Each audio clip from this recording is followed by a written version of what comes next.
Parents mocked me at my sister's engagement party, but they didn't know I actually owned the restaurant where they had dinner. So I ordered my staff to immediately stop serving them and leave 50 guests without food. I never thought I'd be sharing this story, but here I am, 30 years old and finally ready to tell it. My name is Erica, and this is how my life changed forever when I was 13. Back then, we were what you'd call a normal family, just mom, dad, and me living in our cozy house on Maple Street. Dad worked in construction, and mom was a part-time bookkeeper. We weren't rich, but we were happy. Everything fell apart when dad had his accident. One minute he was heading to work on a regular Tuesday morning, and the next, well, he was gone. Just like that. Mom fell apart. I mean, completely fell apart. She'd spend hours just staring at nothing, and I had to learn to take care of myself pretty quick. Erica, honey, she said to me one evening about 6 months after Dad died, I need to tell you something important. She was sitting at our kitchen table, fidgeting with her coffee cup like she always did when she was nervous. I've met someone. His name is Robert, and he makes me happy again.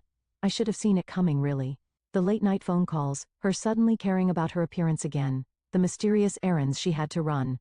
But when she told me Robert would be moving in with us, along with his 6-year-old daughter Sarah, it still felt like a punch to the gut.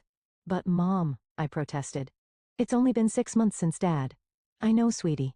She cut me off, her voice taking on that stern tone I'd started hearing more often. But life goes on. Robert is a good man, and Sarah needs a mother figure. We can be a family again. A family. That's what she called it when Robert moved in 2 weeks later, bringing boxes of his stuff and his daughter, who looked at our house like it was some kind of fairy tale castle. Sarah was this tiny thing, with blonde pigtails and big blue eyes, exactly the kind of cute little girl my mom had always wanted. Look at her, Erica, Mom would say, watching Sarah color or play with her dolls.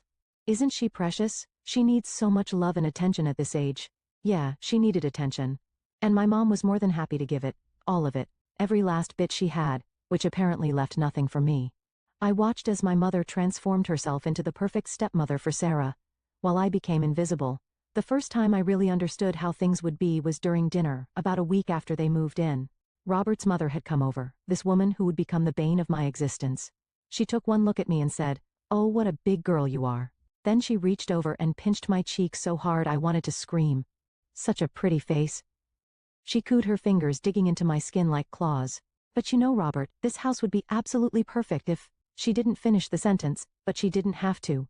I saw the way she looked at me, like I was a stain on her son's perfect new family portrait.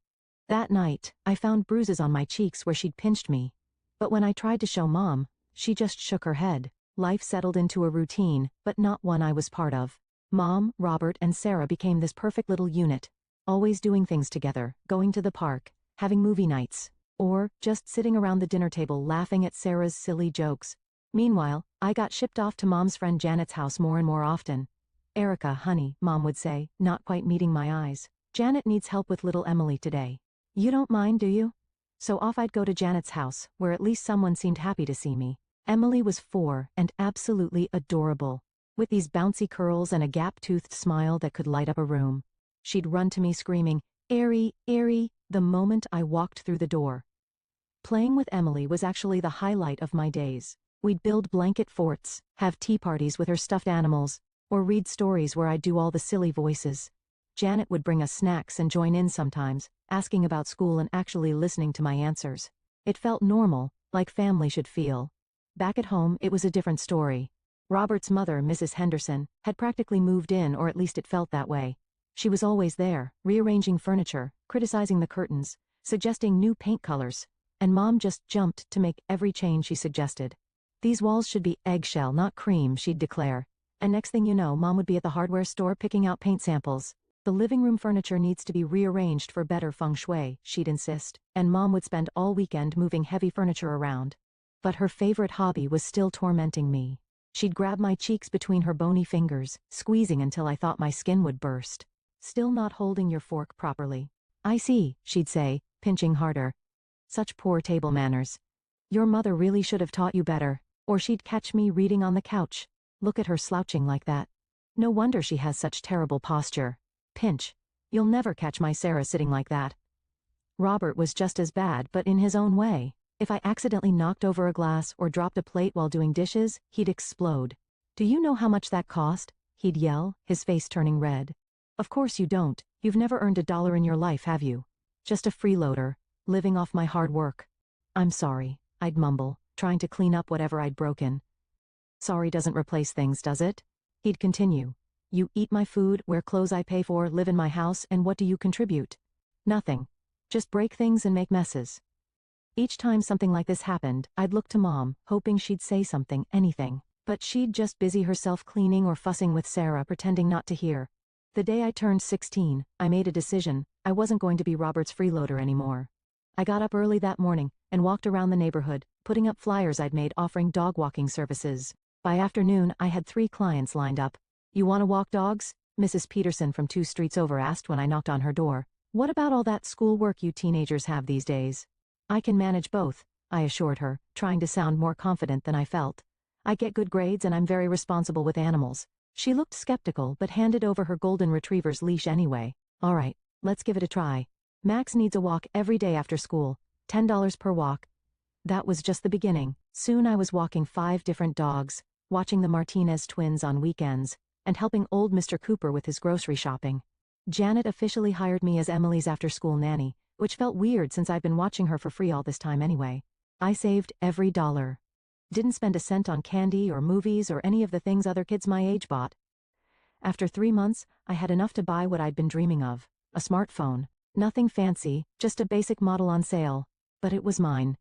The day I brought it home, I couldn't stop smiling. I had something that was just mine, that nobody could say they'd paid for. I was setting up the phone in my room when Sarah barged in without knocking, as usual. What's that? She demanded, pointing at my phone. She was 9 now and had gotten into the habit of wanting everything she saw. It's my new phone, I said, trying to keep my voice neutral. I bought it with money from my jobs. Sarah's eyes went wide. But I want a phone, Daddy. Before I could stop her, she was running downstairs screaming for Robert. I heard his heavy footsteps on the stairs and my stomach dropped. What's wrong, Princess? He asked from my doorway. Erica has a phone and I want it, Sarah whined, pointing at me accusingly. What happened next still makes my blood boil when I think about it. Without a word, not one single word, Robert walked over, grabbed the phone right out of my hands, and gave it to Sarah. Daddy's got you covered, sweetheart, he said to her, completely ignoring me. I was so angry I could barely see straight. The next day at school, I told my English teacher, Mrs. Collins, everything about the phone, about Robert's constant belittling, about Mom's indifference. She listened quietly, then took me to the principal's office. By that afternoon, Mom was called in. I wasn't in the meeting, but I heard raised voices. When Mom came out, her face was red with anger, but she had my phone in her hand. She thrust it at me without looking at me. Here, she said through clenched teeth. I hope you're happy now. That night, after Sarah had cried for hours about losing her phone, Mom came to my room. How dare you, she hissed. How dare you go behind our backs like that? Do you know how embarrassing that was? You're nothing but a traitor. That was the last thing she said to me for 2 weeks. She and Robert both pretended I didn't exist, walking past me like I was invisible, talking around me like I wasn't there. Even at dinner, they'd pass dishes right past me without acknowledging my presence. 2 years passed in pretty much the same way. Me working my jobs, trying to keep my head down at home, and focusing on school. I threw myself into my studies, knowing education was my ticket out. When senior year came around, I applied to every scholarship I could find. The day the letter arrived from State College, I nearly threw up from nervousness. I waited until I was alone in my room to open it, my hands shaking so bad I could barely tear the envelope. Dear Miss Thompson, we are pleased to inform you. I had to read it 3 times before it sank in. Full scholarship. They were giving me a full scholarship. I'd done it. I was going to college and I wouldn't have to beg Robert for a dime. Like an idiot, I thought maybe this would make them proud. Maybe this would finally make Mom see me again. I waited until dinner that night when everyone was sitting around the table. Mom, Robert, I have some good news. I started, my heart pounding. I got accepted to State College. What? Robert's fork clattered against his plate. You applied to college without telling me? Who do you think you are? Living in my house, eating my food, and making decisions like this behind my back? But it's a full scholarship, I tried to explain. You won't have to pay anything. Damn right I wouldn't pay anything, he spat. Not a single cent for an ungrateful freeloader like you. Always sneaking around, always plotting something. I looked at Mom desperately. She was staring at her plate, pushing food around with her fork. Mom, I pleaded. Please, say something. Why aren't you standing up for me? She finally looked up but her eyes were cold. Why should I? You've never shown any respect for this family. You've never accepted Robert. All you've done is try to destroy my marriage from day one. Respect? I felt something snap inside me. All the years of hurt and anger came pouring out.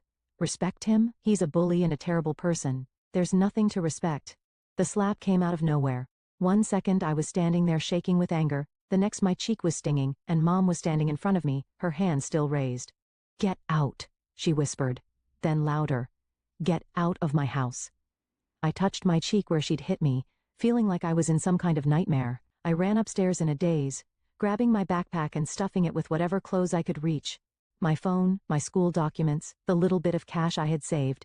Everything else would have to stay. I could hear Sarah laughing downstairs, Robert yelling, but it all seemed far away. 10 minutes later, I was standing on Jenny's front porch, Jenny from my biology class, the only person I could think to call. When she opened the door and saw my face, saw the backpack and the tears I hadn't even realized were falling, she didn't ask any questions. She just pulled me inside and hugged me. I was sitting in Jenny's kitchen, stressed about how I'd manage college while being essentially homeless, when her Aunt Maria walked in. "So you're the girl Jenny's been telling me about," she said, looking me up and down. "Need a job?" Turned out Maria owned this little Italian restaurant downtown, and she had an empty studio apartment above it. Before I knew what was happening, she was offering me both. "Half rent, free meals, flexible hours around your classes," she said, like it was no big deal. "The apartment needs some work, but it's clean and safe."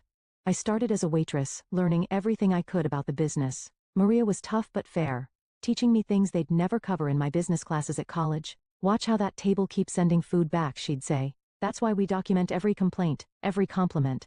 Details matter in this business." The apartment was tiny, barely room for a bed and a mini fridge, but it was mine.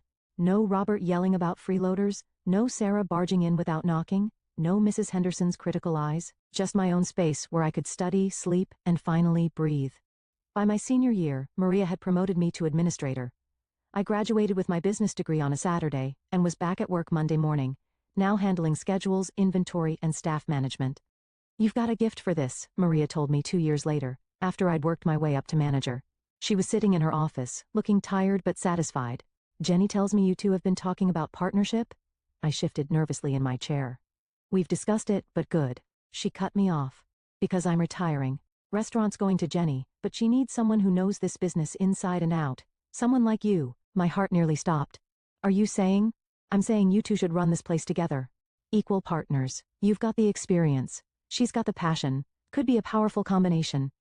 Jenny and I stayed up all night talking it through. I had savings, every penny I could spare from the last few years, and she had ideas for modernizing the menu and expanding the business. "We could do this," she said, her eyes bright with excitement. "Really do this, Erica.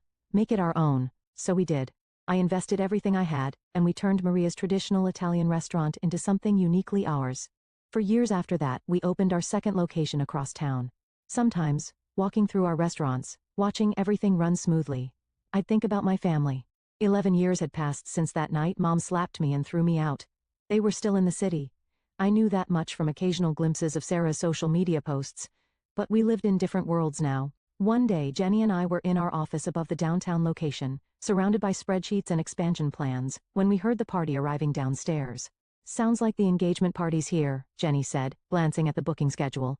50 people should be a good night. We had this tradition, something we started when we first took over the restaurant. We'd go out and talk to customers, get their feedback, make them feel special. It was one of the things that set us apart from other places. "I'll go check on them," I said, slipping on my branded blazer and pinning my name badge to it. "You finish up with those vendor contracts."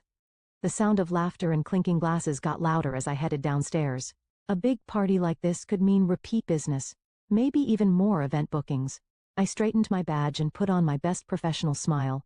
Then I saw them. My mother was sitting at the head table, her hair grayer than I remembered, but styled perfectly as always. Robert was next to her, somehow looking both older and exactly the same. And Sarah. Sarah was in a sparkly dress, holding hands with a guy in an expensive suit. My sister's engagement party. For a second, I thought about turning around. But before I could move, Mom's eyes met mine, and I saw the recognition hit. "Well, look who it is," she announced loudly, making heads turn. "Our waitress for the evening." Robert's face twisted into that familiar sneer. 30 years old and still serving tables. Can't say I'm surprised. I opened my mouth to speak, but Mom cut me off. "I always knew you'd end up like this," she said, her voice dripping with satisfaction.